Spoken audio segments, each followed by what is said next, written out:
we are hurtling toward the day when climate change could be irreversible. Rising sea levels already altering this nation's coast. China's capital is choking in its worst pollution of the year. 5% of species will become extinct. Sea levels rising, glaciers melting. If we do nothing, the picture of the world is one of absolute devastation. There's no convincing scientific evidence for man-made climate change. We're spewing 162 million tons of human-caused global warming pollution into it every single day, as if this is an open sewer. Satellite data demonstrate for the last 17 years, there's been zero warming, none whatsoever. It's why, you remember how it used to be called global warming? And then magically the theory changed to climate change? Sure. The reason is it wasn't warming, but the computer models still say it is, except the satellites show it's not. We are in the beginning of a mass extinction, and all you can talk about is money and fairy tales of eternal economic growth. How dare you? Drill, baby, drill. Drill, baby, drill. You can have the best capitalism and global capitalism in the world, but if people are dead, they're dead. It's over. Enough is enough. The world is at a breaking point. Catastrophic climate change, biosphere collapse, and a global energy crisis have been met with apathy, denial, and despair. It is going to take everything we know and love.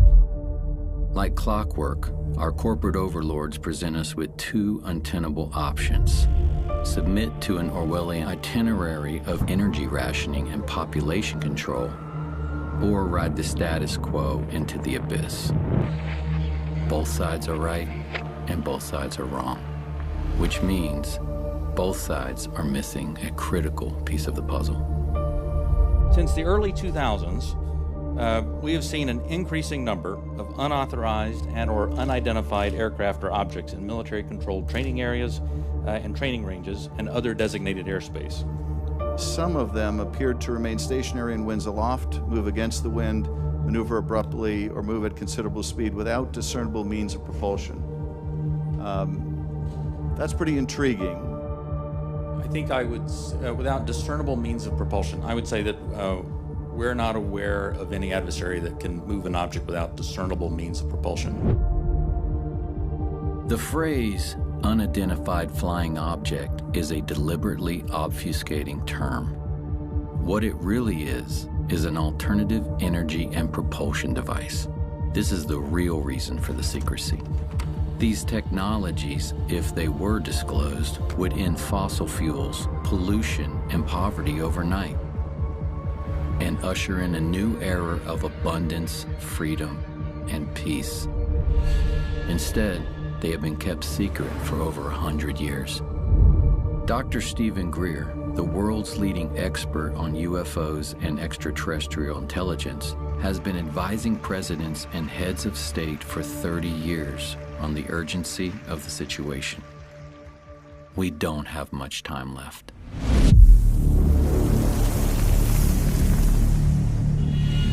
What is this lost century?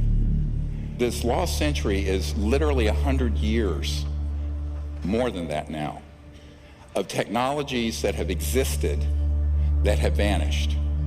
I mean, I was just recently in a meeting in Washington with the people who manage the black budget of the United States. They have no access to this material because between the late 1800s and now, the ingenious inventions and sciences that could have moved us off that extinction level path that we're on have all been ruthlessly suppressed, confiscated. And the only way that's going to change, it is not going to change in Washington. It is not going to change in a large corporation. Unlikely. It's going to change by us, the people doing it. So it's about us.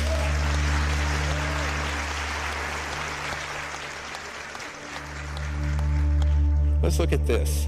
You know what this is? Dude, this is a fucking drone, bro. There's a whole fleet of them. Look on the ASA. My gosh. They're all going against the wind. The wind's 120 knots from the west. Look at that thing, dude. This is an alternative energy and propulsion device. These are things that have existed all the way back to the 60s. But the one that they call the Tic Tac here off the coast of San Diego, the white one, looked very much like this. These have been made by the Lockheed Skunk Works. And my favorite letter of all time, the head of the Lockheed Skunk Works, Ben Rich, look at the date on it, 1986. It was an answer to a letter someone wrote and says, are these UFOs man-made or extraterrestrial? He says, many of our man-made UFOs are really unfunded opportunities, meaning if it was released for public use, it'd be an enormous industry. Every meeting I go in Washington, I said, see that thing you guys are all talking about? That's Lockheed Skunk Works. They have left us behind, and everything we see out in our world today is absolutely a construct. It's an absolute construct. The internal combustion engines are obsolete. The nuclear power plants are obsolete. The coal fire plants are obsolete. We have the wind generators, those are obsolete. The solar power, it's all obsolete. If we could follow the gravity research that the contractors and research institutions have been doing, we could see that bright future as well. So a lot of people say, well, how is this thing moving? There's no fuel on board. There's no nuclear power plant. There's no jets and no rockets. Well, way back in the 40s, Dr. Casimir, he predicted, and later it was proven in the 50s, what's called the zero-point energy field. Zero-point energy, or what Nikola Tesla called radiant energy, is the most profound and transformative gift that the quantum world offers us. The seemingly empty vacuum of space is actually a roiling sea of virtual particles fluctuating in and out of existence, and all those fluctuations require energy. If we could tap into this energy source, we would unlock a virtually unlimited reservoir of clean, free energy. Extraterrestrial spacecraft are known to harness zero-point energy. The U.S. scientists is understanding what this was. It was an energy device that used zero-point energy. That's what they referred it to as zero-point energy. And it was connected in such a manner that this device could power, from a very small flashlight or a very small watch up to a city. And power was determined by what the demand on it was. The implications of free energy go far beyond bringing monthly electric bills to zero or running a car without gasoline. Most of the cost of making anything, from growing food to building a skyscraper, is the energy of pulling raw materials out of the ground, shipping, processing, shipping again, and so on. If the cost of energy goes to zero, the cost of agriculture and manufacturing becomes negligible. Other critical solutions, like water desalination to end drought or air purification, both of which are prohibitively expensive due to energy costs, would suddenly become viable in a free energy paradigm. A new world where humans live in perfect harmony with nature is possible within our lifetimes. But this would mean the end of oil, gas, and coal, as well as the centralized power grid and the global macroeconomic system, which will stop at nothing to protect the hundreds of trillions of dollars at stake. The consequences of keeping all this secret. We are in the process right now of doing something that I've termed planeticide, the deliberate killing of an entire planet with malice aforethought through greed and stupidity and power. All the damage we're going to see in a few minutes, totally avoidable. Every bit of it since the 1920s at least. And we can prove this. I'm afraid that the term planeticide is all too real. The ecocide doesn't really say it. We are in the process of destroying the biosphere, destroying a habitable world for certainly the majority of the animals on the planet. I'm an older guy. I won't be around to see the worst of this, but I have not just trepidation, but terror at what's going to be faced by my son's generation and the generations that come after him. When someone asks me how bad is the crisis, I kind of don't know where to begin. Because what does that even mean? Does it mean what is the threat to humanity? Have we reached some kind of tipping point? There are certain things that get under my skin or that especially alarm me. And one of them is the insect holocaust, for lack of a better word. The precipitous decline in the number of insects, the number of species, the total biomass of insects. A lot of studies put that decline at 80%. When I was a child, when we went on a long drive, especially in the summer, like we'd have to have the windshield wipers on from time to time to clear off the bug splatter. Like you just don't have that anymore. Insects are like the foundation of the terrestrial food chain. Like you can't have a thriving ecosystem without thriving insects. That this is the 6th great extinction that's happening on the planet, and it's 100% man-made, all of it. We have to all awaken, because of what's happened, I think we're like a frog being boiled slowly. And suddenly we're going to wake up and find out, you know, it's too late. 150 species every day go extinct. Now, these aren't all animals, they're all kinds of species. The planet has been dying at human hands for a long time. A naturalist I like, J.B. McKinnon, he calls the world a 10% world as kind of a poetic expression of how much life has declined. So there's maybe 10% of the whales that there were 500 years ago. And the seabirds and the wetlands and the mangrove swamps, you know, and the fish biomass. We don't even know what we have lost, although on some level we feel it. This is part of the despair, part of the alienation and the anguish that sensitive people feel. You know, ice caps are melting.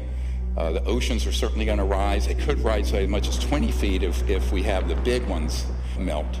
This is all the way back in 1958, and there was a full-page color ad in Life magazine. Everybody was reading Life magazine at the time.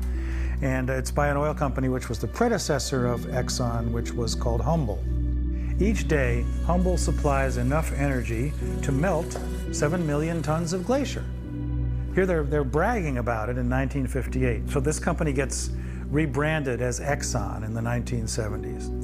And in July 1977, they have a meeting inside Exxon headquarters where their chief scientist, James Black, is showing slides that are warning that burning fossil fuels are going to eventually endanger all of humanity. They know this in 1977.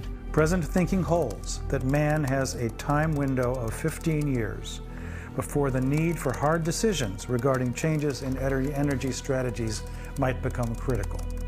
Well, those 15 years were up in the early 1990s. Look at this. How long ago was it recognized that this was a disaster? Senior scientist Exxon, 45 years ago. And actually it was known before then. This is insanity. This is a civilization gone mad. These companies have really not been held accountable. We've lived in a fossil fuel economy now for more than 100 years. And it's just been accelerating. The amount of wealth has been increasing. You have situations now where the head of ExxonMobil goes on to become the Secretary of State, Rex Tillerson under President Trump. And I'm an environmentalist. A lot of people don't understand that. I think I know more about the environment than most people. And so there is really very little accountability that exists. Many scientists, such as myself, have discovered that there are very concerted, well-oiled machines that provide false information, even to scientific and academic programs. It's called capture, where they try to rationalize away this problem and everything's fine. One company, Exxon alone, has funded more than 40 different groups to keep alive its campaign to deny the worst impacts of climate change. There was a guy named Martin Hoffert, and he's a professor of physics at New York University, a consultant to Exxon for their climate modeling during the 1980s. And he said this: the advertisements that Exxon ran in major newspapers raising doubt about climate change were contradicted by the scientific work we had done and continued to do. Exxon was publicly promoting views that its own scientists knew were wrong, and we knew that because we were the major group working on this. This was immoral and has greatly set back efforts to address climate change. Here's a case where the Canadian government ordered the scientists not to disclose the extent of it. So what you get in the media is a very sanitized version of this problem, which many people believe we may have already gone over the edge of the red line, how far we can go without a safe return to a sustainable civilization. China is the world's biggest greenhouse gas emitter by a huge margin. And if there's anything clear so far coming out of this year's Communist Party Congress, it's that coal is having a bit of a revival in the world's second largest economy. A senior energy official said China will give full play to coal as ballast in the country's energy mix. Why are we digging stuff up out of the ground when we haven't needed to burn coal since about the 1920, 1930 time period? Here's your solar panels. I had to replace my solar panels with more, and they all end up in a landfill and they're toxic. You know, we're working in a paradigm, whether it be fossil fuels or what is being proposed as new energy, that isn't going to work. I'm certainly not opposed to renewable technologies, but you know, they are dependent on weather. They're dependent on how much wind there is in an area, or they're able to harness of the sun. And they cost an awful lot to bring up to speed. No environmentalist wants to see vast landscapes converted to biofuels, or pit mines to mine silver and cobalt and lithium, wind turbines that kill birds and mar the landscape. This isn't what we signed up for. But this is what happens when we abdicate our relational care for every place and ecosystem and being on Earth and transfer that onto yet another quantitative cost-benefit paradigm. And you have lithium fields. The amount of pollution from these lithium mining operations for lithium-ion batteries in your Tesla, not to mention they catch fire periodically. Now, fair enough, I'm an emergency and trauma doctor. Gasoline cars catch fire more. I can tell you some horror stories, which I'm sure you don't want to hear. And then we have this whole morass of how we're living, you know, on wires that we haven't needed. And so the entire system is set up to benefit a relatively small number of global oligarchs and financial interests that we absolutely have to say enough. They've had 150 years to do this. If we want to live among other life in the future and not in a concrete hellscape where we retreat into virtual worlds to compensate for the loss of what is alive, then we have to change our ways. And we have to start acting from our care for life. Most of you know that there are these nanoparticulate plastics that are in the entire food chain. They cause cancer, they disrupt hormones, they damage your brain. And why? Well, if we had quote-unquote free energy systems from what we're going to describe as zero-point energy field, you would never have to have anything wasted because you have 100% recycling because the cost of the energy would be zero. And then we have all these famines happening around the world because of the absolute social injustice of a system that is driven by greed and scarce resources. When, as Tesla pointed out, there's an infinite amount of energy to be tapped in what has now been quantified as the zero-point energy field. How do you tap it? Now, mainstream science says it can't be tapped. It's there theoretically. Not true. And you're going to find out how untrue that is. International Panel on Climate Change, which issues annual reports about the dire state of things that we're facing. It says in their latest report that over the next decade alone, between 32 million and 130-some million people are going to be driven into poverty because of the changing climate in their countries.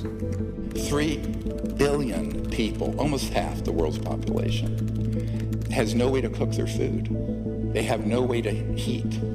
But what they're doing, they have to survive, is cutting down the rainforest and cutting down the scrub and shrubs in the desert. And you have what's called desertification, where you have the growth of deserts going on exponentially. You can take maps from 40 years ago and now and just see the growth of this dead zone. Why? You have 3 billion people that don't even have, even if they had access to fossil fuels, they don't have access. This is how they're living. It's not only that 3 billion people don't have access to energy sources, it's also that their way of life is under constant assault by our own, primarily through the financial system. that imposes debt through development loans and other mechanisms on most of the world, who then must, in order to meet the debt payments, must convert their environment into commodities and their time and energy into labor for the global marketplace.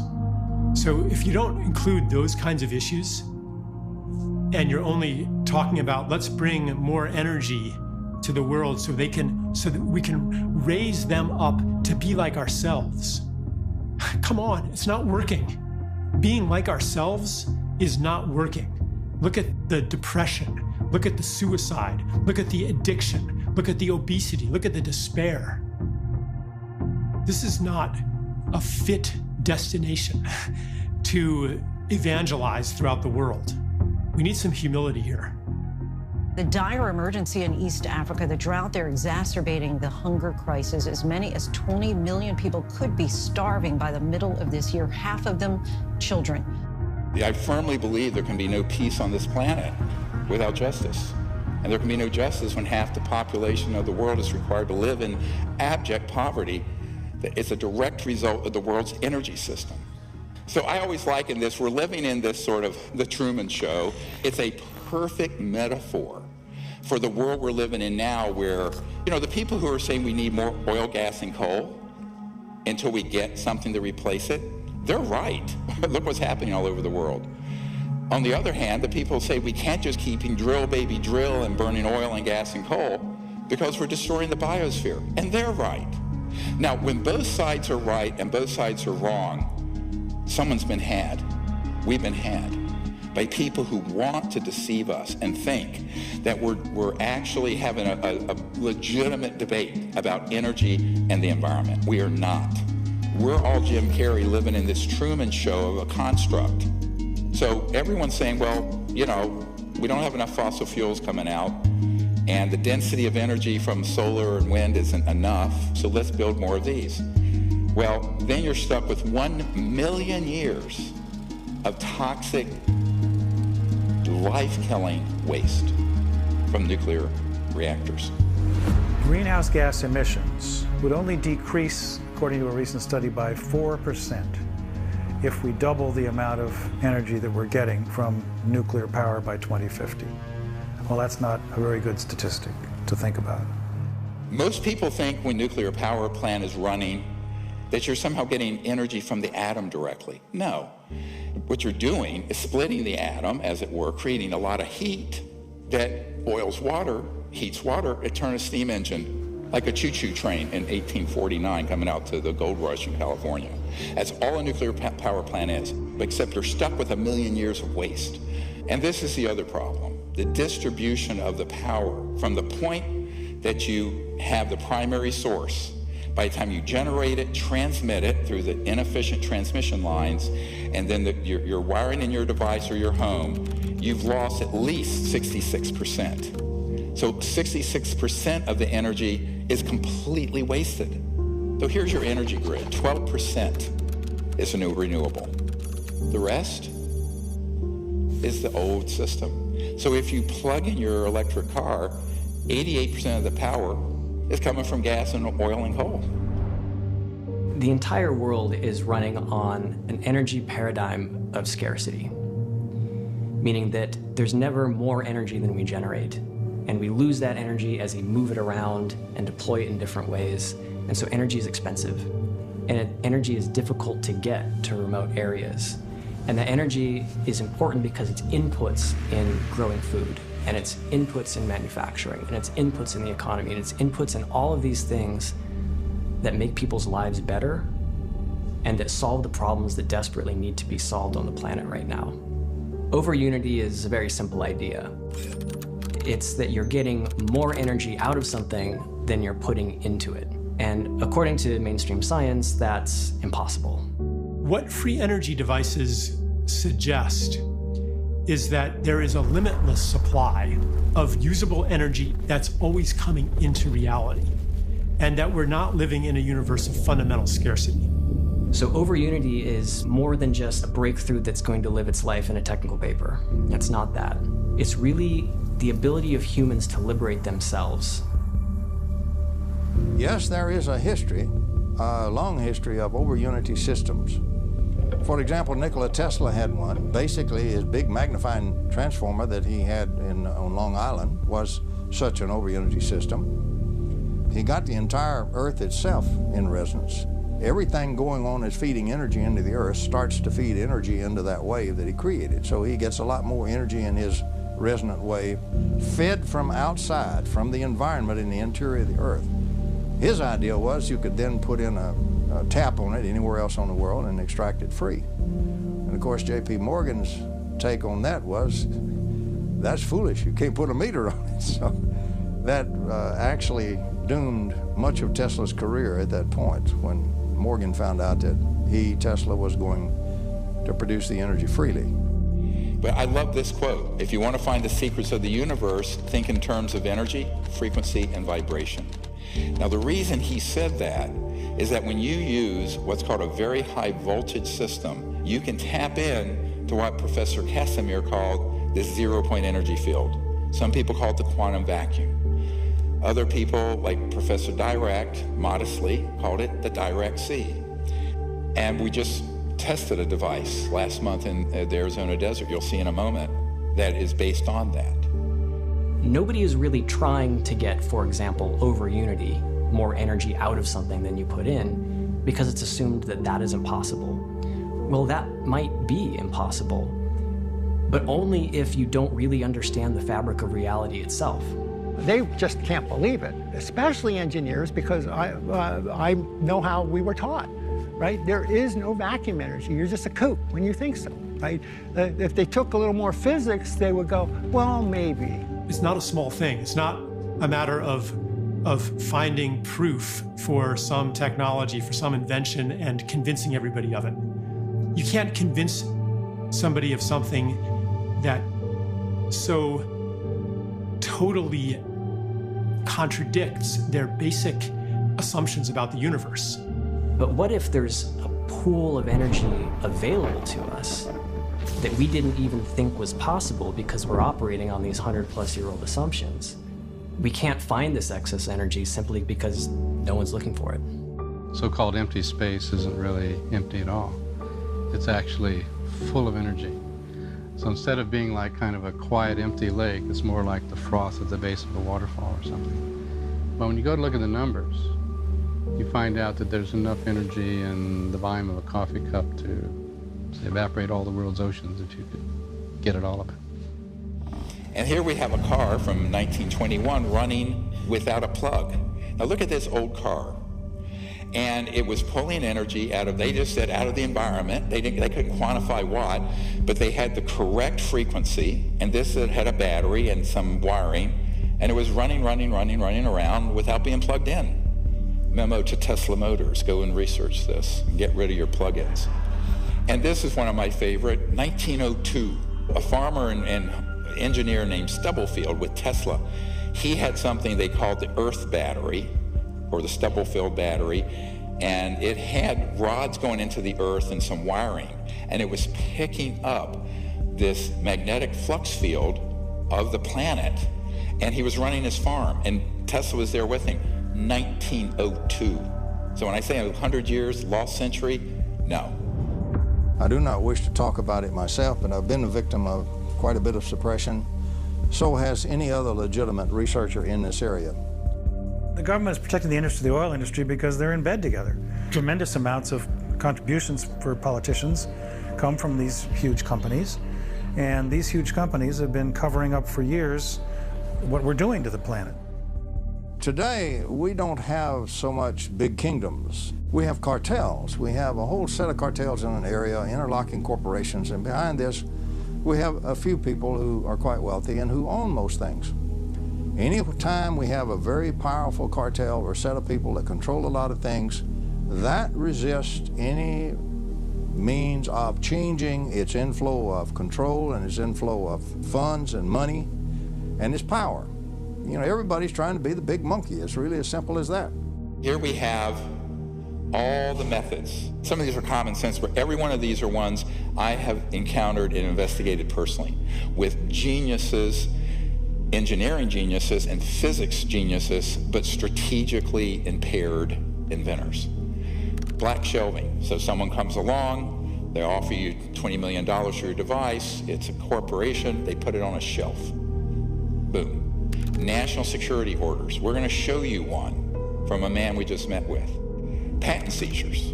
Financial entanglements from investors because they're doing their whole business and legal strategy wrong. Legal entanglements where they end up in court. Threats to the individuals. I had a guy under contract building one. All you had to do is have some thugs come in and say, you, your wife, you're dead, you stop this. And he stopped. And then scientific fraud. The more powerful the agency, the more powerful the group, the more powerful the cartel, the more they will resort not only to legal means, but to extra legal means to suppress their competition. For example, the greatest espionage in the world is industrial espionage between one corporation and another right here in America. They're the ones that hire all the spies and the spooky equipment and everything like that by far more than the intel agents do.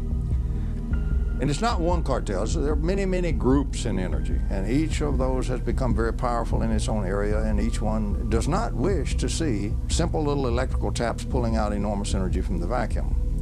They would much rather see you burning a lot more oil and so forth. So there's something nefarious afoot. It kind of makes sense from, right, I'm threatening oil monopoly and things like that. I said pretty early on, the problem is suppression. It wasn't really, how do I make a free energy machine? It's, how do I not get suppressed? Because what's the point? If you make it, you're just going to get clobbered. And then you have a really big one, media corruption. Well, why doesn't everyone in the world know these things have existed? Because, as you'll see in a little bit, the media at a certain high level have operatives from the intelligence community who kill stories on demand. And then the worst, of course, wet works. It's not totally mafia type stuff. It's not like, you know, you just flat get shot. There's some of that. The typical threat's threat to the family, right? It's a typical mafia, right? It's not, just watch The Godfather, see how they work, right?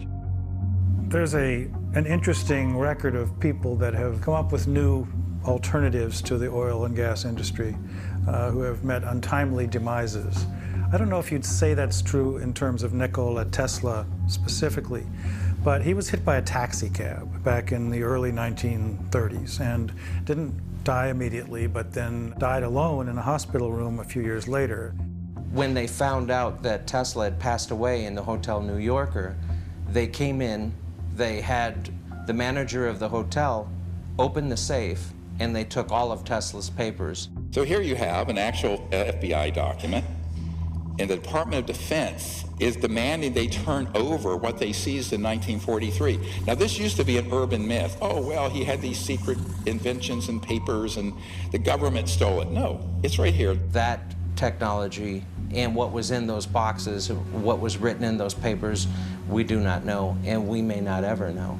So they go in, the FBI takes it. Here the Department of Defense, years later, is saying, we want all those papers that you confiscated in 1943 upon Nikola Tesla's death. And then you have just flat out patent confiscation through national security orders. Look at this. This is 12 years ago. 5,135 inventions seized under national security orders. In 1971 list includes patents for solar photovoltaic that were subject to restriction because they were more than 20% efficient. The most efficient solar panel you can get right now in 2022 is 22.8%. These were way past that in, how many years is that? 51 years ago. Okay, we're not talking about an extraterrestrial spacecraft or anti-gravity or gravity control. We're talking about just a super efficient solar panel. Those are confiscated. This is one of my favorite statements of this report. One may fairly ask if disclosure of such technologies could really have been detrimental to the national security or whether the opposite would be closer to the truth. Yeah, we hear the words vital interests of national security. Well, what we're really talking about there in terms of Iraq, for example, in the early 2000s, which was all trumped up. There were no weapons of mass destruction. That's what was being touted by the media, Sir Judith Miller at the New York Times and others, to justify what we were doing to get rid of Saddam Hussein. But in fact, the only national security implication of that was the oil industries, what they get from it. But again, what does national security mean here? Oil, gas, petrodollar, Goldman Sachs, JP Morgan Chase. That's the national security in the abused, corrupt system. It's a policy that the military seems to feel is necessary for national security. However, at this point, we often wonder, 50 years after World War II and the Cold War, whether such sequestering is necessary, especially when fossil fuels are a major cause of global warming. So here we have a man. He was fired, Dr. Tom Vallone, he's a PhD physicist. He was a patent examiner, and he saw these amazing technologies being confiscated. This is not a conspiracy theory. And he blew the whistle. They fired him, because he saw things that would save the planet. Now, this is way back in the 80s or 90s. Patent sequestering, which is actually called secretizing, public needs to know at least that every major military agency has a representative at the Patent Office. Patent Office in its current approach is it's actually breaking the law. It's trying to make happy the physicists who are with American Physical Society to keep them in power with their ideas, you might say, and withhold from public use good inventions that could solve our problems, like the energy crisis. Boeing had just finished some work on some propulsion system. Boeing had done it for the Air Force, and they finished the job. And then they applied to their customer at the Air Force for permission to use it on Boeing's commercial airlines, and they were denied. An example of the ongoing suppression of things that seem to be innocuous and a slight improvement in technology. So, T. Henry Moray had a device, no input energy once he got it set up, output 50 kilowatts. He had multiple assassination attempts and finally was bankrupted in his lab. This was the 1930s. There is absolutely no question that T. Henry Moray had a system that produced about 50 kilowatts out of a 55-pound box. There's all kinds of skullduggery that happened there. The Russians even tried to kidnap him at one time. It reads like a James Bond movie, but it's real. It really happened, and it really happened here in the United States. Here's a friend of mine. He was a Wright-Patterson Project Blue Book guy, but when he retired, he built a device that you could put on the air intake of a car. This is in the 80s, where you would get anywhere from 20 to 40-some% more range, miles per gallon, on conventional. I treat air, and out of air, I make it more than just providing oxygen for the combustion process. There are combustion-stimulating molecules and radicals generated in this process. Thunderstorm in a bottle. He had his lab vandalized, everything stolen, bomb threats, etc. This is a colonel who put his entire life savings into something in the 80s that would have been a game changer. But it wasn't a free energy device. It wasn't something just running out of the 0 point. It would have just gotten more efficiency and cleaned up the air. The Environmental Protection Agency is a bit of a dictatorial police agency. They call themselves a protecting agency, but they are a police agency. EPA cannot approve a fuel-saving device. They put out reams of documentation stating that something will not work. This gentleman actually took a device from a Russian immigrant and another and kind of packaged it. He didn't actually understand it that much. And you had 26, almost 27 watts going in, 7,460 watts going out, and tested and verified by multiple labs. Gray started developing this idea 8 years ago. For the past year and a half, he's been trying to get someone in the U.S. government interested. So far, he's had little luck. Gray says he's been getting the same reaction he got 30 years ago when he first proposed his theory. Get this guy out of here, he is crazy. But Gray says it's paranoia. The scientific community isn't willing to accept teachings opposite all previous learning. And the military aerospace industry is afraid to admit decades and billions of dollars worth of research have been wasted. Now, unfortunately, this disappeared because he actually took the ideas from some geniuses and was trying to make a lot of money. And so his became, I'm calling this crazy inventor syndrome. It's not very nice, but I mean, it's kind of crazy. And here's why it's crazy. They think I have the best thing since sliced bread, and the world's going to be the path to my door. And they don't realize they're going to have corrupt interests from the national security state, corporations, and all kinds of other people stop them. So they think they're going to do a normal investment and normal venture capital and patent it or keep the secret sauce of how it works away from everyone. And in every single case for 100+ years, they've taken that knowledge to their grave. You've seen The Paranoid Inventor, plenty of stories on those guys.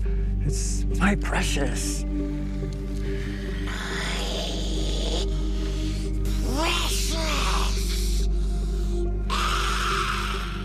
I can't share my secret. Everybody will take it from me, right? This paranoid, I have it, this is worth gazillions of dollars and everything else.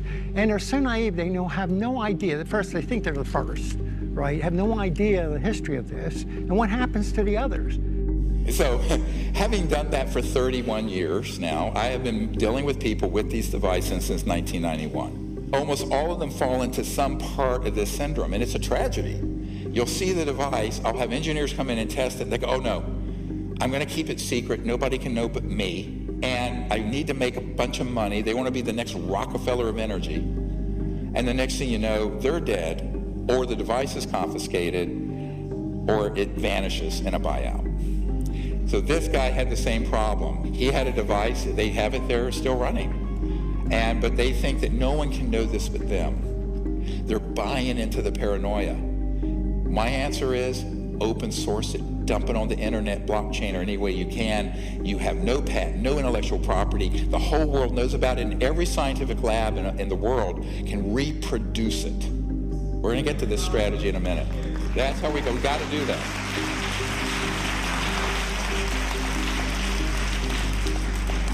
Because the very definition of insanity is doing the same thing over and over and expecting a different result. That's attributed to Einstein.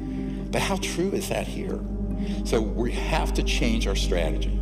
Many of these inventors are really good at the technical stuff, but they're not great communicators. This power is something I have given my life for you the people. Now set up this demonstration for y'all. You don't have to be a rocket scientist. They're not good at business. They're not. Like, God can make technical geniuses and he can make business savvy people, but rarely do the two come together in one person. This story is fascinating because he had a tiny, you know, it's 17 watts, like a 20-watt light bulb. It was putting out 200 watts, 10 to 15 times more output than input, and this is in the 80s, this is 40 years ago. I was not convinced probably on the first 3 times that I saw the device and saw it tested that indeed it put out more energy than it took in. I am convinced now. I was a little bit prejudiced, and like all people that come up with devices like this, you think they're wrong, and so you go down to prove them wrong if you're that interested. And I was not able to prove him wrong, nor were the people that I was with able to prove him wrong. And here's what happened. He kept the whole thing so secret. It was going through a patenting process, but even the patent application left out a lot of the secret sauce. Most of these inventors do this. Fatal mistake. And what happened is that it was all covered up, that he actually was taken to court. Patent office said, even though he had proof that it worked from multiple very esteemed scientists, patent examiners, that proved that the thing actually did as he said it did, and he got nowhere. He took this to his grave. Look at this video that you're going to see in a moment. Mr. Newman has been fighting for a patent for years. Many, therefore, considered it ironic when a federal judge appointed the former head of the patent office, William Schuyler, to decide if Newman's device did or did not work. Mr. Schuyler, who is also considered to be an expert on electrical engineering, didn't take long to make his decision. In a report of the special master, Mr. Schuyler states, evidence before the court is overwhelming that Newman has built and tested a prototype of his invention in which the output energy exceeds the external input energy. Therefore, there is no contradictory factual evidence. For the layman, that means the machine works. The expert then goes on to say, the Patent Office finding that such a machine is impossible is clearly erroneous. Mr. Schuyler also found that the Patent Office intentionally did not consider the formalities of Mr. Newman's application for a patent.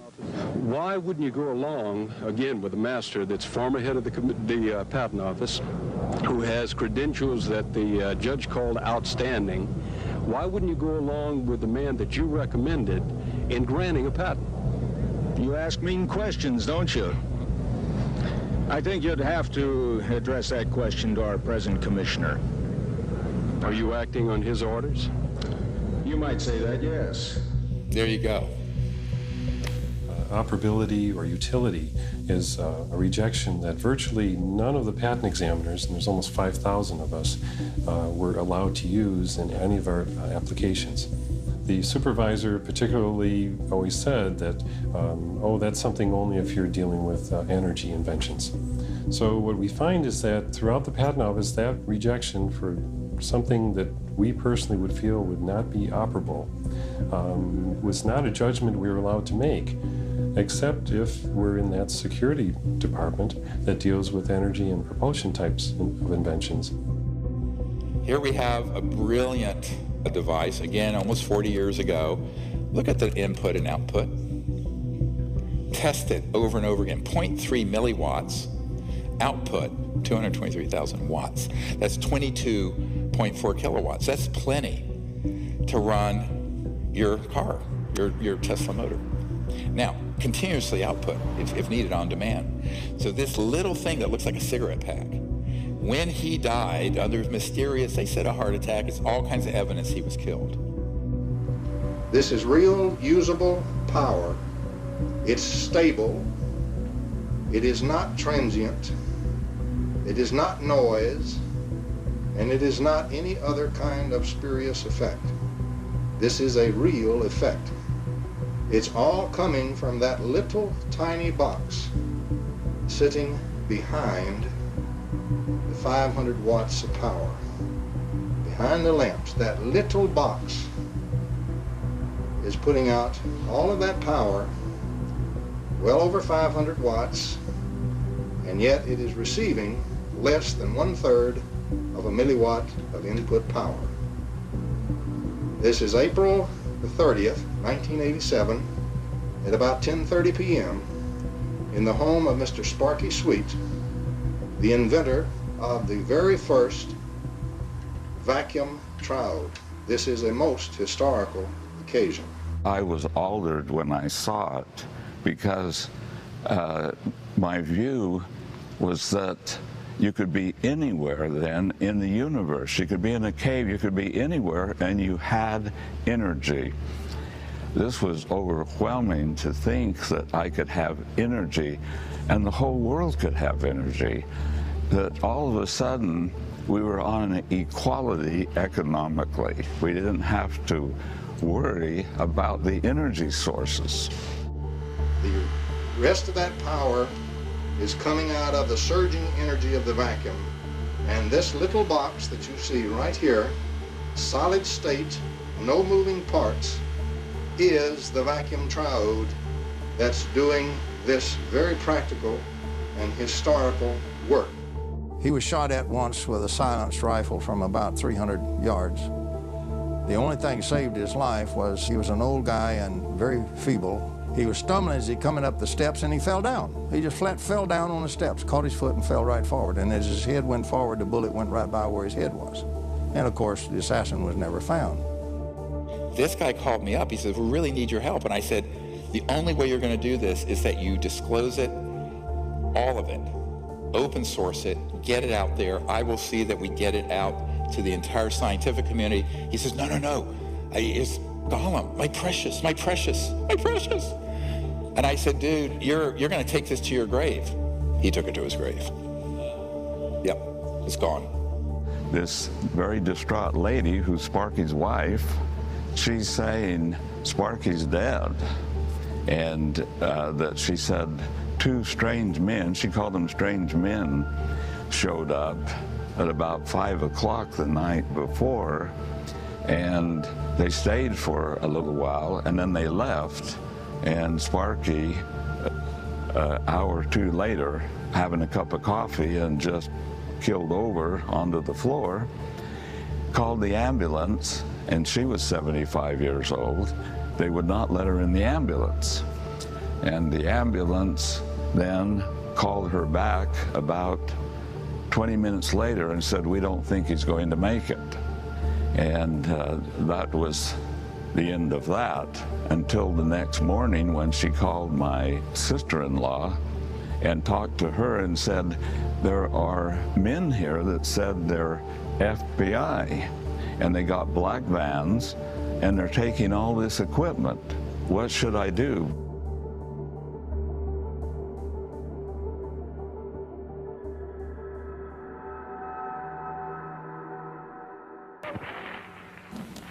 Good afternoon and welcome to this edition of Eyewitness Newsmakers. I'm your host, Doug Miller. On March the 23rd, chemists Stanley Pons and Martin Fleischmann rocked the world of science. They announced that they had achieved cold fusion in their laboratory at the University of Utah. The promise of a cheap and a plentiful energy supply grabbed the world's attention. It didn't put out a lot of power, but what was scary is that this is 1989. It made the, cover of all the magazines. The way they took that avenue of discovery out of the scientific world is that there were people who were paid, who were corrupted through scientific fraud at MIT. Next slide.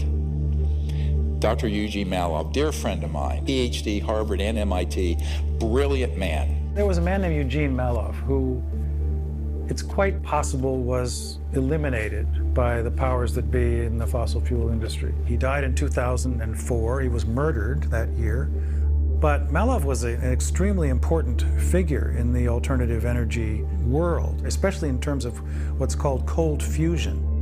And he was at MIT in the science office for education when he saw how they had changed the data on the reproducing the Pons-Fleischmann experiment.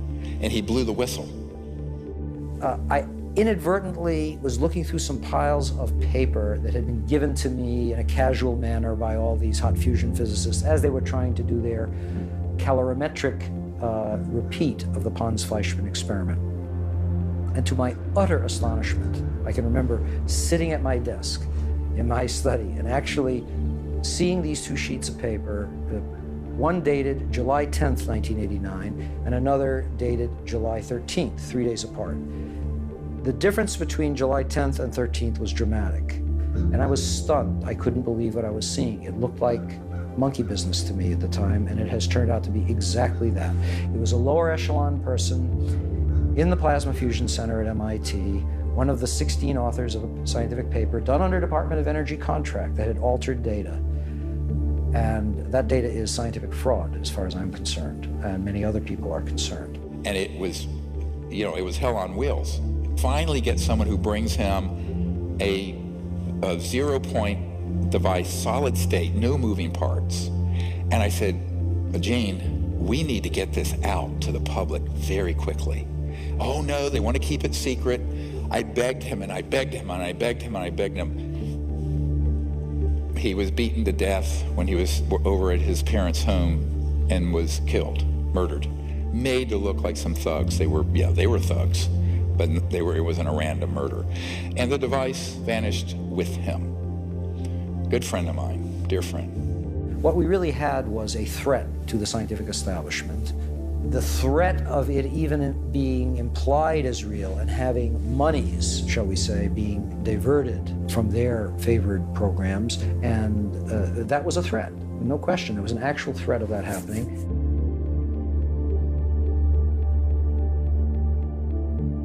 U.S. scientists making a huge breakthrough. A source tells CNN that for the first time ever, researchers have been able to create energy from a fusion reaction. Now, Laura, I could explain all of this in great detail, of course. But basically, it's a giant step towards a clean energy future without dependence on fossil fuels. This is the first time, by all accounts, they've gotten more heat out than they put in. Not so fast. This supposed breakthrough, announced just as we were finishing this film, is a total distraction. The net gain, 0.1 kilowatt, is enough to boil a kettle of water and not much else. But what is truly baffling is that they are not counting the actual input required to power the lasers to get the machine going. When you count the energy it took to generate the fusion reaction, it's actually a 1,200 times net loss. Furthermore, Fusion reactions can generate heat in excess of 3 million degrees, which would ignite the oxygen in the surrounding air if a breach ever occurred. Everything about this is, at best, wrong, at worst, fraudulent. So why is this fake solution being pushed by every media outlet on the planet, when we have had real solutions hidden in classified programs for 100 years? Different people have different devices. Of the ones that have promise, there's certain themes that keep re-emerging. The first theme is torsion physics. Torsion physics is a fancy way of saying something that spins like this and something that spins like this. Think of it as like an hourglass shape. I think that it has to do with it representing the way energy moves in the universe. At the biggest levels, like the galaxy, it's a spiral. A tornado on Earth is this vortex motion. Our DNA is a stranded spiral. A second theme is plasma. A lightning bolt is plasma, right? The spark gap in a car is plasma. So plasma is the fourth state of matter. Solid water is ice. Add more energy, it melts and becomes water. Add more energy, it becomes steam. And then if you were to add even more energy, say through running an electric current through that steam or through any gas, you end up with plasma. You can think of it as maybe this liminal state or in-between state between the physical world and the non-physical world, whatever that is. There's some evidence emerging that plasma can provide a shielding of inertia. So if you imagine that you're a UFO and you need to zip around at crazy speeds, you can't pump the brakes too fast, otherwise everyone's going to slam into the windshield, right? But if you had some sort of inertial shield around the craft, i.e. like a plasma shield, you might be able to eliminate the inertia surrounding that and keep the occupants safe. I think this is why the UFOs seem to glow. Plasma glows. A third theme is that of the ether. The conventional or mainstream understanding of the base level of reality is maybe the quantum sea, tiniest particles all bumping into each other. The ether conceives of this differently. It says that there's a kind of a fluid geometry that is the base layer of physical reality, and that to understand that fluid geometry is to be able to really understand electricity, magnetism, and gravity. And this, according to Tesla and others, is the key to really understanding what he was getting at with all of his wireless transmission of energy stuff. But I believe that we're going to see something like a return of the ether. It won't be called that, but it'll be something like that that's going to enable us to make much more progress in these areas in the coming century. This gentleman, he had a car that would run on water, but it had to be modified. A local inventor has discovered a way, hear this, to use water to run your car. It's a major breakthrough that will no doubt make motorists happy. And as Ralph Robinson explains, the Pentagon is also showing lots of interest in this project. And he always kept that secret. He had a patent that he falsified the voltage and the frequency, cycles per second, because he didn't want anyone to reproduce it and leapfrog him financially. Again, this crazy inventor syndrome. And what happened, and when he passed away, there was a whole warehouse full of floppy disks and papers and everything, and his heirs wanted to sell it off.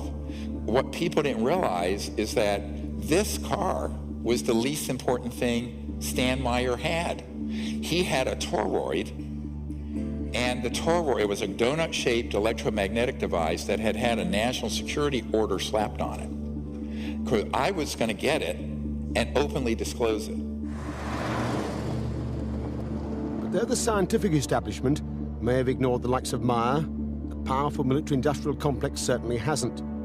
Over the past 10 years, Meyer says he's been quietly approached by many influential organizations who would never admit publicly to their involvement with him. This was a disaster. If we had a few $100,000 we were going to offer, but we made it clear we were going to open source it. Well, they had a group, an engineering group from Michigan come in, who had a lot more money because they had a big backer. and they were going to monetize it, keep it secret, try to repatent it, all the usual crazy ideas, which would be great if you're just developing a new software program, but not something that's going to change the world forever. Can't do it. They were working on a couple years. I get this hysterical call. He says, Dr. Greer, we need your help. We need your help. He says, they're on the run for their lives. They've been sabotaged. They've had death threats. And my advice was, forget about Gollum and be in my ring, and my precious ring. In this case, it was literally a precious ring. Just put it out there. I will help spread it. We will build these up independently, have labs test it, and you cannot put that toothpaste back in the tube. You squeeze it hard enough. He says, yes, you're right. It's probably the only way, but they think they can find a safe country to go to. I said, you're going to have to go to another star system, my friend. I literally said that. No way that's going to happen. So sure enough, I find out a few months later, I'm meeting with a high-tech guy in Orange County. That entire team was assassinated. The one survived. It was just crying like a baby in this man's office. Technology shows that we can release energy up to beyond 2.5 million barrels of oil per gallon of water and do it safely. So it gives us the ability to not only sustain and maintain the economies of the world, but also give us the abilities to handle the environmental pollution problems at the same time. This sort of encapsulates, 5 or 10 of the suppression techniques, all the way from murder to crazy inventor syndrome, falsifying your patent, trying to make money first instead of proving the science first, etc. And of course, he took this to his grave. He was poisoned and killed at a Cracker Barrel. An ignominious death, if ever I heard one. Stan Meyer's water engine points us to a deeper mystery concerning energy in our universe: microscopic ball lightning. The late physicist Ken Shoulders developed a technology called charge clusters, which are likened to ball lightning. When they are discharged, they actually tap into the zero-point energy field. This is where most of the power in Stan Meyer's device was coming from. Like Stan, Ken Shoulders faced terrible suppression. And so I met with this CEO, and he says, yes, they approved a $5 million grant from DOE so we could develop this further, because one of the effects it had that they were really pursuing was putting low-level, initially, radioactive waste in these charge clusters, and it would cause isotopes that were non-radioactive to be created. What does this mean? You can clean up all the radioactive waste. However, the phenomenon, the reason it was doing it was that it was actually activating, as it were, this baseline energy field that's at the fabric of space and time. And that's what they didn't want out. So in the rarest of events, that grant was published, and these vicious people who want to keep all this stuff secret went into the Secretary of Energy's office and said, pull that grant. And they pulled it. Another technology to harness the power of ball lightning is being developed by a team of engineers in Florida. They have successfully tested several prototypes that allow any internal combustion engine to run mostly on water.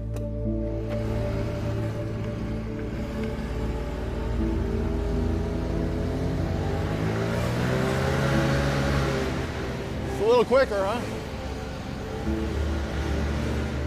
This is a phenomenal system, patented, but it runs internal combustion engines on water with a little bit of gasoline in it so you don't have to modify the engine. It won't rust. What this means is, with Stan Meyer, you really had to have a different kind of engine and spark plug and all that. This conventional spark plug engine, all of it, because it has enough of the lubricant and oil in it that it won't just freeze up the engine. And this is really what he's doing. Stan Meyer, this device, and many of the others, Ken Shoulders charge clusters, they're creating these small microscopic ball lightnings that when they discharge are tapping into that zero-point energy field and creating the motive force. Boom! That's why the concussion from the thunderclap is so huge. There's a huge amount of energy, and it's actually sourced from the vacuum energy. All the dots connected. This is what's happening, right? So we need to make the thunderclap engine. Many times breakthroughs are made because the inventor or the scientist was inspired by looking at nature. The same systems and the same mechanisms that exist in nature that you can see can also exist in the devices that you build.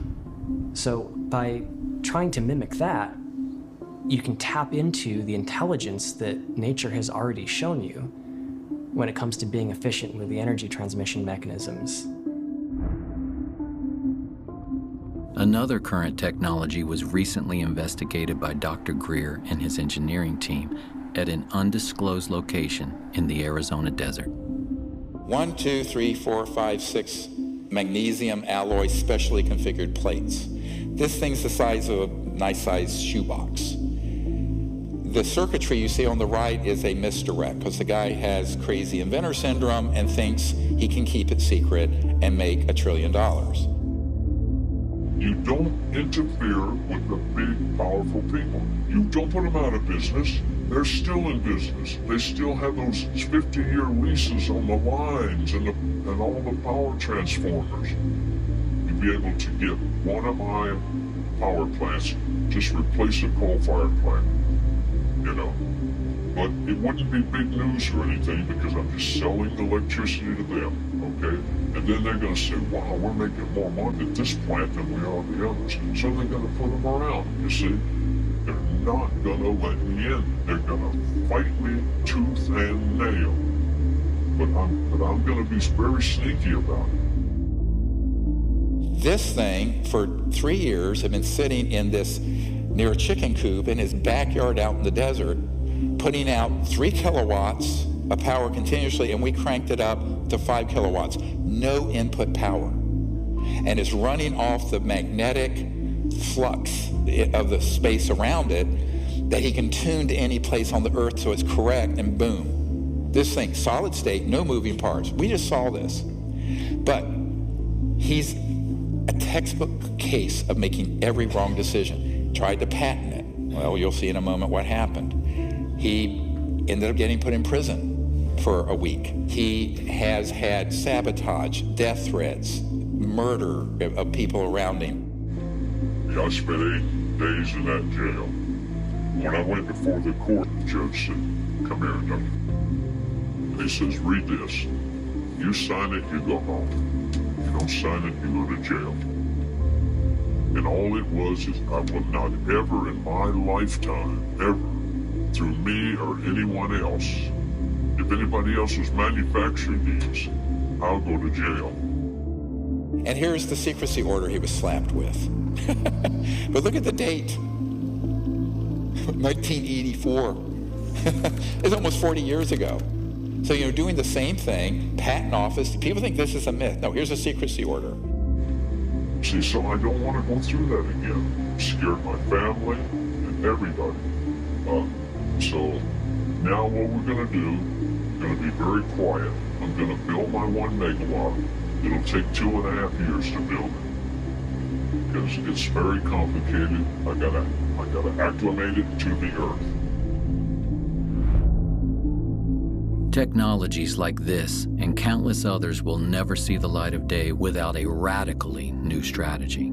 Dr. Greer is preparing to launch a multi-centered, state-of-the-art research and development lab that will develop zero-point energy technology, live streaming 24/7 for security and transparency. All research results, data, and plans would be released to the world open source, freely available to the public and the scientific community. This will require broad public support to make this a reality. With this strategy, zero-point energy is achievable, but it is only half of what has been suppressed. Now we get into the really cool stuff. Look at the dates. 1919, Pakowski-Frost experiment, where they actually had high-frequency systems where things levitated, defying gravity. And then T. Townsend Brown, and he had very high-voltage systems, electrogravitic, they call it, where high voltage would cause this lift effect and would actually create, if you will, a bubble, an electromagnetic field that would allow an object to move at enormous speeds and free of the forces of gravity, what's called gravity control. An Office of Naval Research report on T. Townsend Brown's electrogravity device includes a transcript of a conversation between Major General V.E. Bertrandius and Lieutenant General H.A. Craig. Bertrandius remarks, "It sounds terribly screwy, but Friday I went down to a place called the Townsend Brown Foundation, and believe it or not, I saw a model of a flying saucer."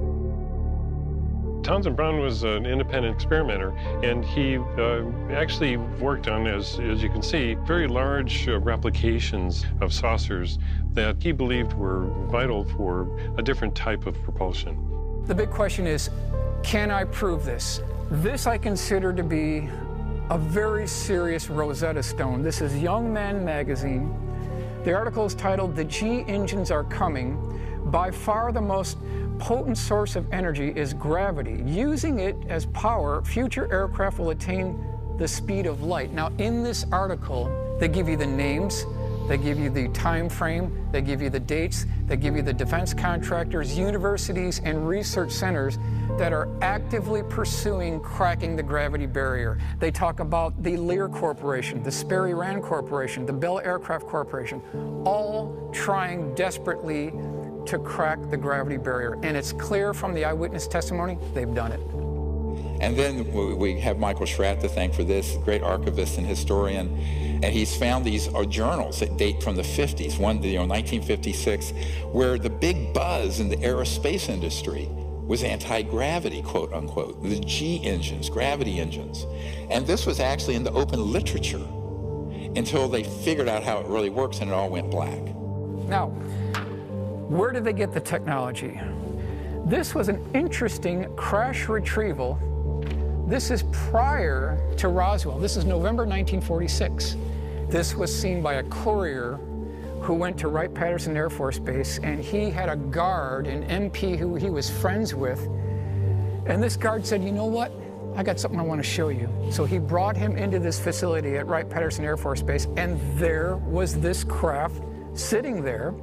And this little red dot that I have here shows you the attempted point of entry.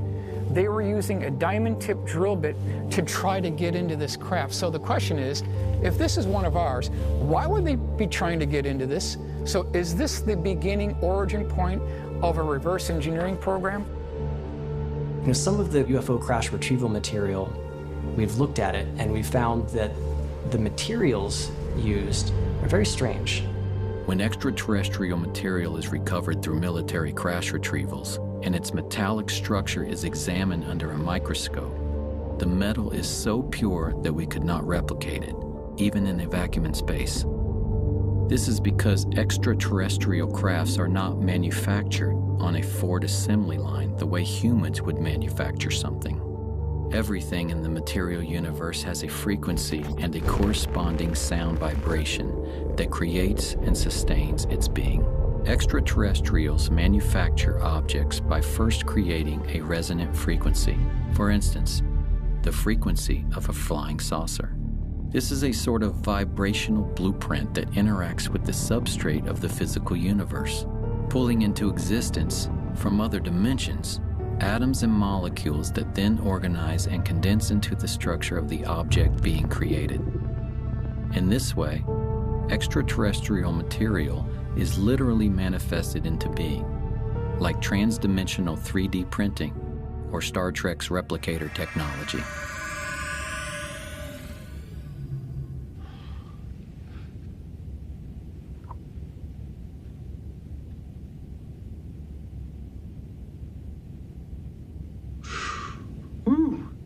Moving on to 1963. This is a Marine. He was called from Cherry Point, North Carolina, to an undisclosed location, and his job was to guard something there. And when he got to this facility, they opened up these doors, and he saw, propped up on scaffolding, this 40-foot diameter dish-shaped craft that looked like a fat hamburger. It was about 15 feet tall. He noticed that there was a white circle painted on the floor, and his job was to shoot to kill anyone who would try to breach that circle. They were trying 3 ways to get into this craft. Number 1 was a diamond-tipped drill bit. So we've got 2 cases of this now. Number 2 was an acetylene torch. That failed. And then the final attempt was bringing in 2 18-wheeler tractor-trailer lowboy trucks that had these very high-voltage generating devices, and they were using a laser to get into this craft. In a previously unreleased interview with aerospace designer Brad Sorensen, Sorensen describes a secret air show that took place at Norton Air Force Base on November 12th of 1988, a classified military exhibit in which so-called alien reproduction vehicles were unveiled. The craft were hovering off the floor with no landing gear underneath and nothing supporting it from above. When asked, where did they get these concepts from, Sorensen states, they said they copied it. By the way, these went all through the solar system. The components, Mercury era, 1959 to 1960s, early 60s. So these were operational. When did we master gravity control, where these were being functionally built by classified projects here on Earth, not extraterrestrial? October 1954. So here we are, riding on the surface of the roads in cars belching out garbage and pollution. When I say a lost century, it really is.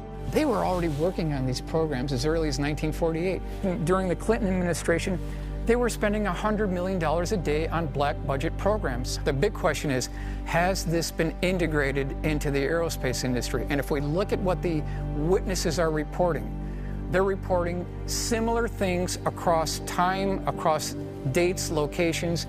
Now this is March 23rd, 1966. This is Temple, Oklahoma. Primary eyewitness name is Eddie Laxon. He was an electrical engineer. He was working at Sheppard Air Force Base, so he's commuting to work. It's about 5:06 in the morning, and I want to stress that this is not my case.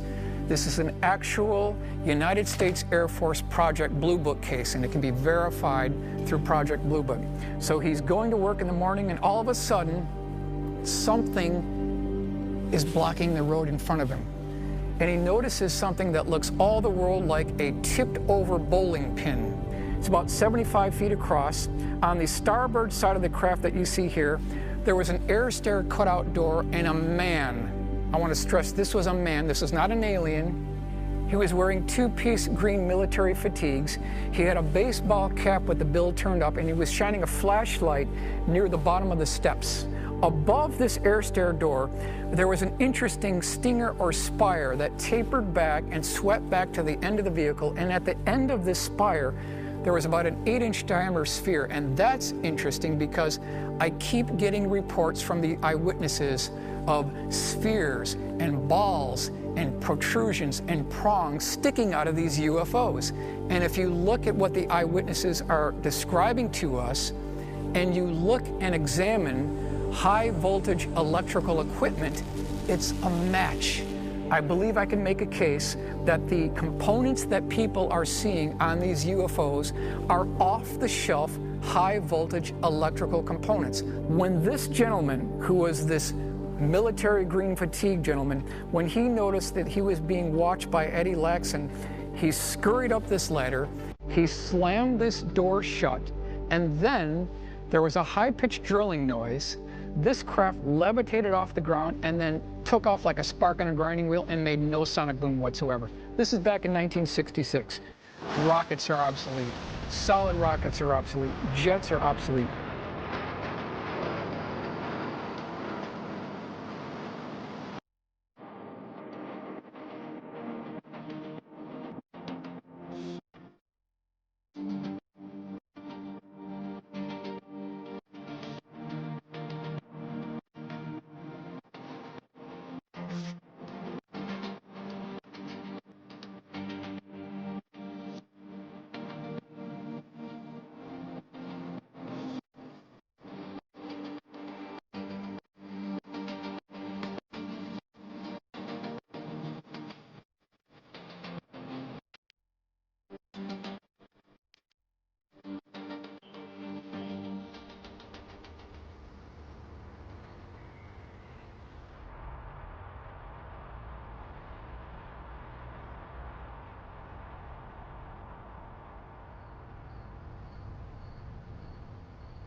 So how can all this be true and we're still flying jets? Elon Musk tweeted this out.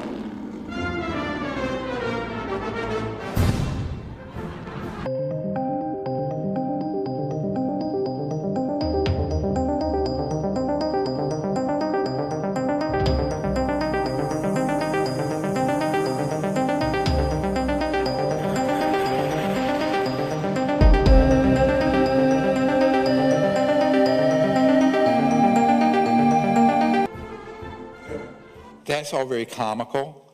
It's not comical when astronauts I know have friends that died in this, the Challenger tragedy.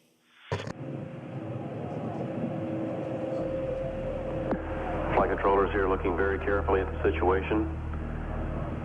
Obviously a major malfunction.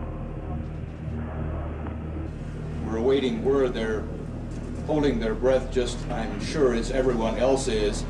In the center of the fire and the smoke, you can't see any form of what was once the shuttle. Here they are, going up on a Roman candle 40 years, 50 years, 60 years after we already had gravity control. This is the biggest cover-up and scandal in the known history of the world, full stop. We've already got the technology to do away with solid rocket boosters. We've already got the technology to take away completely liquid rockets. Why wasn't the Challenger crew briefed on this technology if we already had the breakthrough in 1954? And so then people get into, how can this be? I put this out a lot because it's a not declassified document. But you have an organization called MAJIC, M-A-J-I, Majority Intelligence Committee, and a few others that run these covert projects. They are beyond black. What do I mean? They're unacknowledged special access projects. I'm sure you also unacknowledged.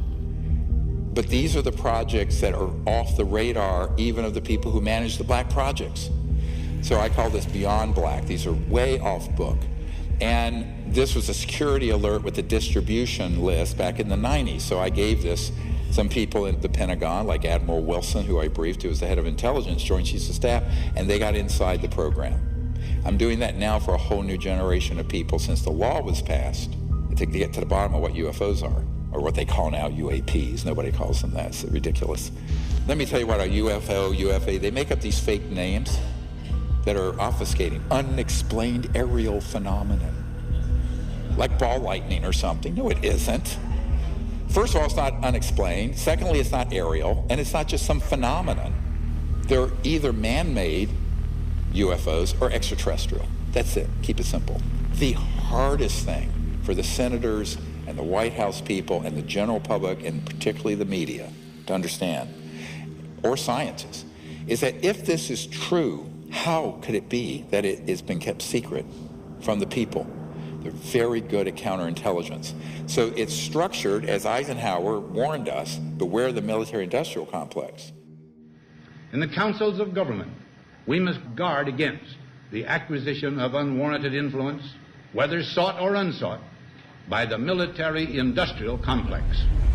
A very strong warning of what he saw coming, because he'd been living with it for 8 years.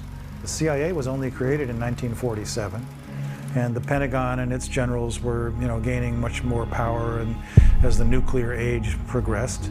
And Eisenhower saw it.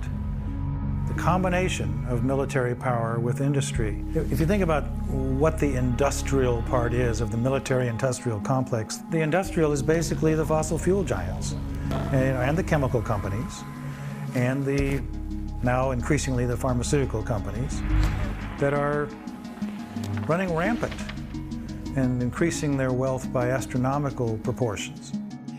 This is just the value of the raw materials. Look at these numbers, $150 trillion in oil. That's actually an underestimate now. 40 trillion in coal, $1 trillion in uranium. But that's just the raw. When you multiplier effect, when you take it from there to retail and creating the energy, It's many more hundreds of trillions. And that's what's being protected along with the Bretton Woods petrodollar, where they decided to make the dollar the reserve currency of the world, but it's based called the petrodollar.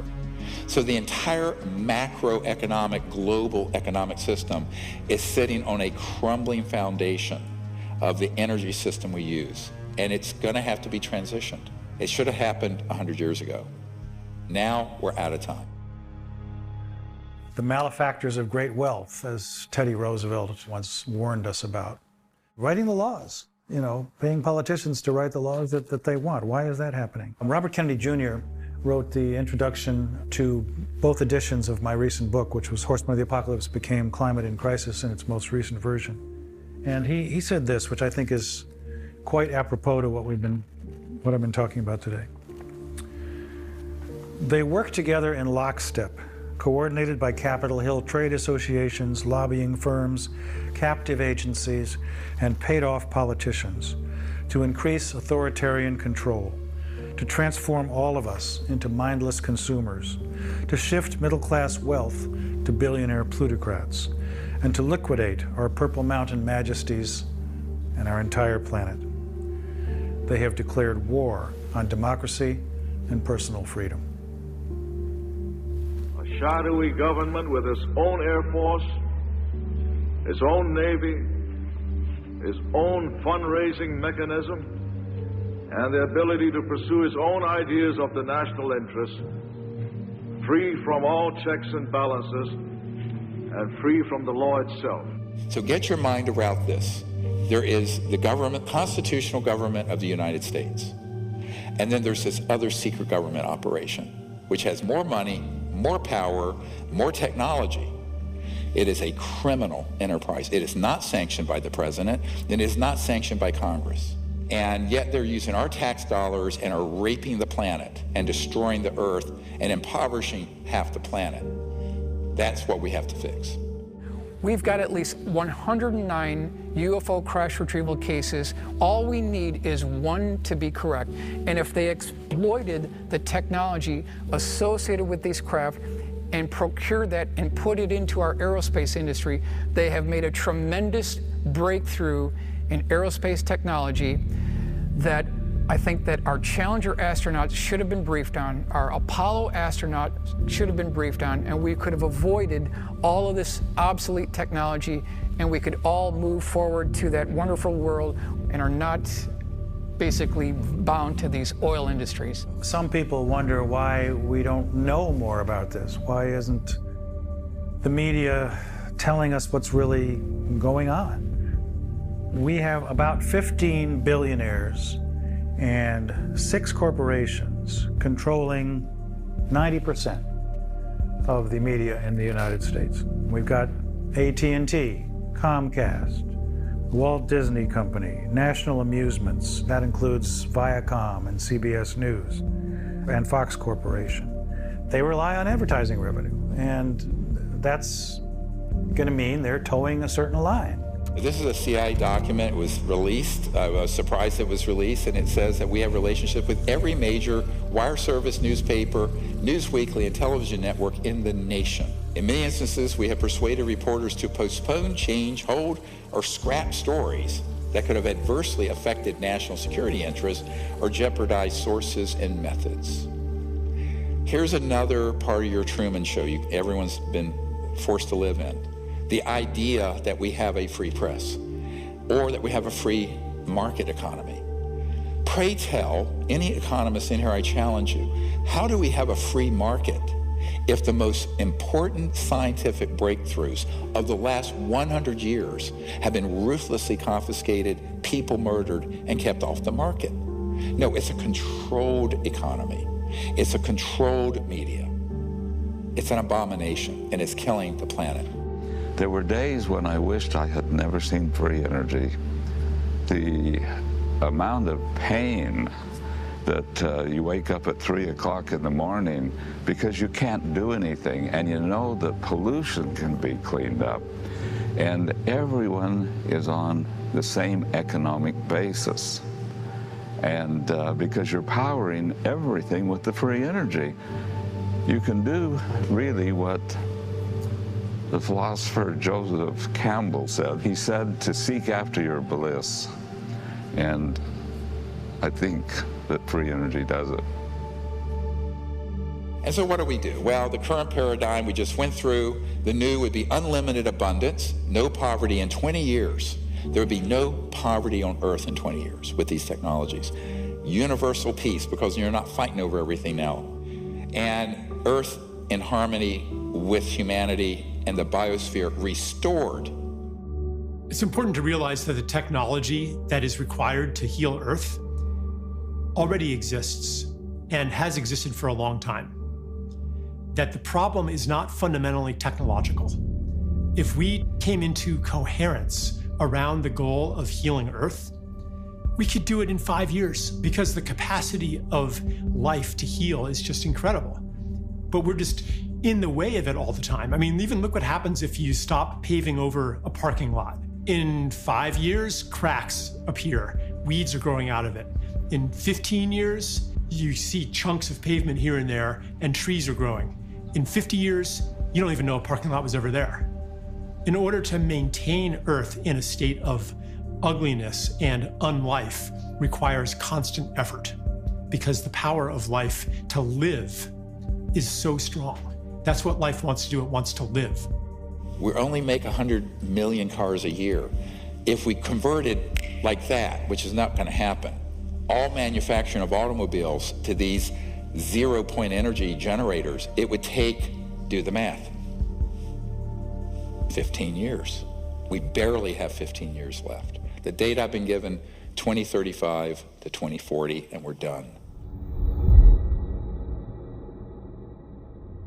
The scale of the transition is almost unthinkable. There are an estimated 14 million kilometers of paved roads across the Earth. There are many millions more of power lines comprising the so-called smart grid. A real smart grid would be no grid at all. We need a compassionate transition. Instead of displacing millions of workers who support today's energy infrastructure, we must enlist them in the radical transformation of our world that lies before us. You've all heard of the Hopi prophecy, probably. There are two lines on the Hopi prophecy. Right now, our entire planet is on the line, the upper line that terminates. We're an extinction level event trajectory. That's the path we're on. There's another line in the Hopi prophecies, and that's one that we have to jump onto that goes on and on forever. That's our choice. We, the people, have to choose it. It is not going to be done for you like a Ouija board in Washington or at Wall Street. We're going to have to unite and do this ourselves. You can imagine a civilization that has figured out the over-unity question as being one in which the centralization of power, and therefore the centralization of the inputs necessary for the growth of civilization, becomes more decentralized. So rather than these power stations that are clustered around big cities, you can have energy generation mechanisms in every home. And this is why it's a new world, because it's the power to the people. And what it means, it's literally not just electric power and energy, but actual political power. And in the industrial era, from the 1800s to now, it's gotten more and more concentrated. This is going to return the power to every village and every person. Even the deserts shall bloom, as it says in the Bible. And in Africa and around the world, they're going to leapfrog past where we are with all this electricity and wiring and power lines and power plants like they did telephones. They went straight to cell. But this is a bigger leap where all over the world, all these impoverished areas, every little village and community will have its own energy generator for pulling water out of the humidity of the air. We have the technology to do that now. Why isn't it used? Because it uses a lot of electricity, which is polluting and expensive. It'll be a global village, all interconnected, but also all self-sufficient. Complete local self-sufficiency with no pollution. That's the world we could have had beginning in the 20s. 100 years later, may I suggest we accept it. It's time. We are 100 years behind where we should be right now.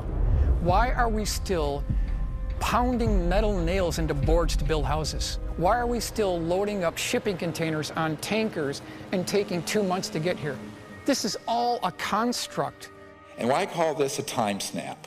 A time snap is when things have gone so far off track, the only way to fix it is for the people to unite and come up with a totally different strategy where in a decade to 2 decades, we make up for 100 years. It can happen. And, you know, if nothing else, humans do want to survive. But this is now a survival question for every man, woman, and child on the earth. So that's why we have to do this. We have to remember also that the capacity for life to heal is almost unlimited. And we see this already with people who are restoring ecosystems and regenerating farmland. You know, even in a few years, miracles happen. You know, springs that had been dead for generations come back to life. Species that hadn't been seen in the area seemingly magically reappear. And so we can't forget that. We can't succumb to a despair that is founded in our distrust of the power of life itself, which again is part of the origin of our current condition. Visualize your house off the grid, clean energy, no wiring. Why? Because every device, whether it's this size device or your refrigerator, will have a small, solid state, quantum vacuum, zero-point energy device in it, running it. So there's no electromagnetic fields running through your house because you don't need wiring. Think what that'll do to construction costs and the simplicity of it. And here we are in the Sahara Desert, and you want to grow food? You create a biosphere dome. It's run on free, clean energy, as we've demonstrated. You're growing oranges. You can grow crops. You can have different zones in it for different temperature and humidity control. So anywhere on the planet that you need to have foods, it could be done under controlled circumstances, digitally automated, but with no cost for the energy and the water, virtually none. What that means is the food scarcity and starvation we're facing, that goes away very quickly in a 20-year period. Here's your typical street in your neighborhood, anywhere in the world. And as we bring these technologies out, the grid comes down. We don't need it anymore. When there's a snowstorm or hurricane or whatever, you don't lose power because you're not dependent on a grid that's going to be torn down by ice and snow and wind. You don't need wires. All these wires, it's a clutter of wires. You don't need them because every device will have its own source of energy. This could have been done decades ago.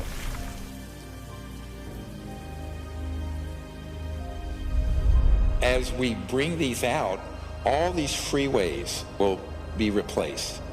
All the lines and power lines will go away. We can float above the surface. And in every city in the world, we're going to see this transformation, every village in the world. And then we have these cities, you know, eventually where you're just floating, there are guided pathways, you know, the ground is pristine, and then we're going out into space. So everyone remember where our destiny is. Our destiny is not just Earth, it's the whole cosmos. How is that going to be possible? The only way we're allowed to go outside our solar system is if we become a peaceful civilization. Otherwise, it's locked down. You know, we are considered a planet that is dangerous and armed. Each one of us is very invested in the world as it is.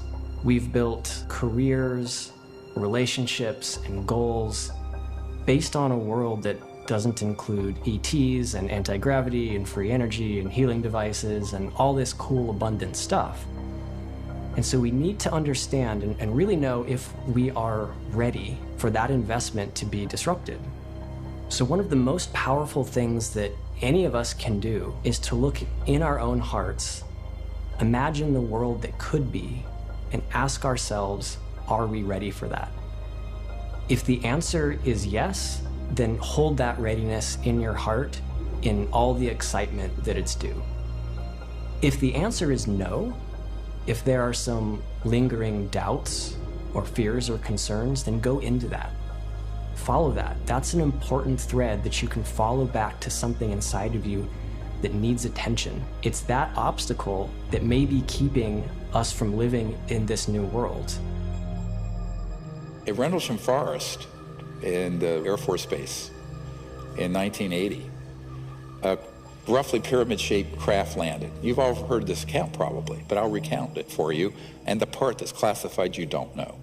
There were these kind of luminous beings that literally teleported, floated outside this black pyramid and communicated with these Air Force officers. And the ET said, "We are your descendants who have become interstellar, but we are from 500,000 years in the future. And we are now here." They basically materialized, time traveled to 1980 because this was a covert nuclear weapons facility that, if that had been disclosed, could have triggered World War III. And saying, you've got to stop doing this. If you stay on this path, we, your children's children's children's children, 20,000 years into the future, we won't exist. That was 42 years ago. So they have been warning these civilizations from other star systems. Some of them are our descendants, not all, but some are. The key thing to remember here is that the fact that that happened is a message of great hope. It means that there is a chance, a good chance, if we reach into our higher consciousness and we go forward with a strategy that isn't based on materialism and greed. This is a massive undertaking, my friends, but I'm convinced we can do it, but we have to completely rethink how we live, how we act, and the whole business model of what we're doing. And if we do that, here's the world we're going to have. We will be remembered as the generation that pulled ourselves off the extinction line of the Hopi prophecy and moved on to the one that goes on forever.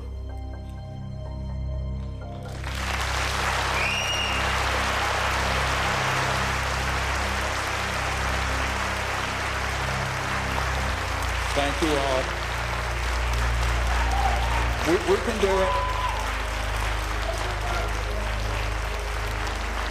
Nelson Mandela once said, "Our human compassion binds us the one to the other, not in pity or patronizingly, but as human beings who have learned how to turn our common suffering into hope for the future." We have every reason to have hope. The solutions already exist. If we come together as one human family, we can reclaim our lost century. I wanna be free, so free, like a feather blowing through the breeze, like a bird in a tree, like a dolphin in the sea. I wanna fly high, so high, like an eagle in the sky. And when my time has come, I'll let it all go with a sigh. Pachamama.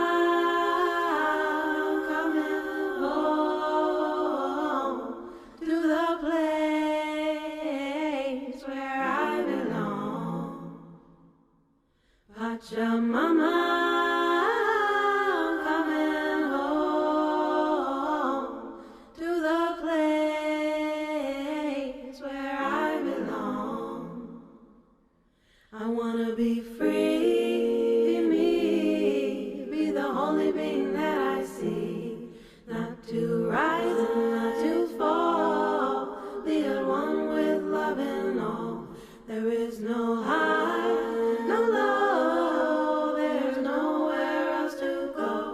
except inside of your heart and be just who you are. Pachamama,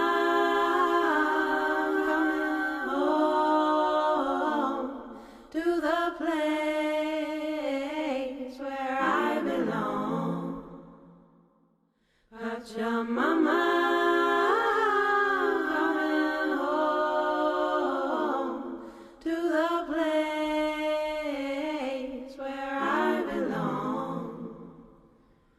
Pachamama,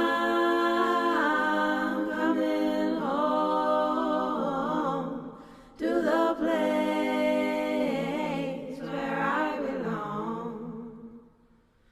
Pachamama.